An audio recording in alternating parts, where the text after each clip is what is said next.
देशातील शेतकऱ्यांच्या आत्महत्या थांबतील आणि कर्जमुक्त शेतकरी होतील, तीच खरी श्रद्धांजली असल्याची भावना केंद्रीय मंत्री नितीन गडकरी यांनी व्यक्त केली। शेतकरी संघटनेचे दिवंगत नेते शरद जोशी यांचे निधन वयाचे 81व्या वर्षी झाले। त्यांचे पार्थिव नदीपात्र येथे ठेवण्यात आले होते। त्यांचे अंत्यदर्शन घेण्यासाठी राज्यातील शेतकरी वर्ग उपस्थित होते। तर यावेळी केंद्रीय मंत्री नितीन गडकरी यांनी त्यांना भावपूर्ण श्रद्धांजली वाहिली। यावेळी गडकरी म्हणाले की शरद जोशी यांनी शेतकरी वर्गासाठी एक चळवळ उभारण्याचे काम केले आहे। त्यांच्या जाण्याने शेतकऱ्यांचा आवाज हरपला आहे। त्यांनी अनेक आंदोलने उभारली। जेव्हा आत्महत्यामुक्त शेतकरी आणि कर्जमुक्त शेतकरी होतील, तीच त्यांना खरी श्रद्धांजली असेल, अशी भावना त्यांनी व्यक्त केली।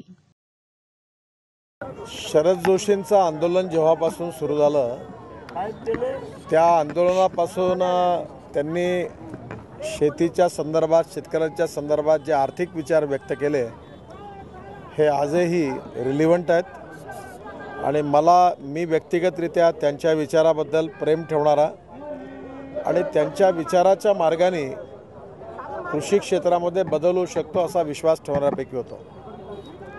विशेषतः त्यांनी शेतकऱ्यांकरता संघर्ष केला। शेतकऱ्यांना संघर्ष करत असताना वेळोवेळी संघटित करून त्यांचा आवाज त्यांनी प्रखर केला आणि एक योद्धा शेतकरी म्हणून त्यांचा प्रतिमा देशात निर्माण झाली। त्यांच्या योद्धा शेतकरी म्हणून जे पुस्तक आहे, त्यात त्यांच्या आंदोलनाच्या अनेक पैलूवर प्रकाश पाडला गेला। व्यक्तिगतरित्या भारतातील शेतकऱ्यांचं आणि विशेषतः व्यक्तिगतरित्या माझ्याकरता माझंही पण अतिशय नुकसान झालं। याचं कारण शेतीच्या अनेक प्रश्नावर मी नेहमी त्यांच्याबरोबर चर्चा करत होतो आणि वेळोवेळी त्यांच्या चर्चेतून अनेक नवीन दिशा मिळत होती। त्यामुळे त्यांचा मृत्यू ही व्यक्तिगतरित्या माझ्याकरताही पण एक हानी आहे, देशाकरताही आहे। आणि ज्या शेतकऱ्यांना त्यांनी सातत्याने त्यांच्याकरता संघर्ष केला, न्याय मिळवून दिला आणि मुळामध्ये ते नेहमी म्हणायचे इंडिया आणि भारत, तर भारतातला जो शेतकरी आहे, शेतमजूर आहे, त्याच्या जीवनात कसा बदल होईल त्याकरता धोरणात्मक आणि नीतिविषयक वारंवार ज्या गोष्टीचा आग्रह त्यांनी धरला, भविष्यात देखील त्याच्यावर गंभीरपणे विचार करावा लागेल। आणि मला विश्वास आहे की येणाऱ्या भविष्यामध्ये त्यांनी जे चिंतन कृषी क्षेत्राबद्दल करून ठेवलेलं आहे, त्याचं भविष्यामध्ये सगळ्यांनाच विचार करून त्या दृष्टीने पुढे जावं लागेल। मी प्रधानमंत्र्यांनी आज मला सकाळी सांगितलं की व्यक्तिगतरित्या इथे जाऊन तुम्ही त्यांचा भारत सरकारतर्फे श्रद्धांजली अर्पण करा।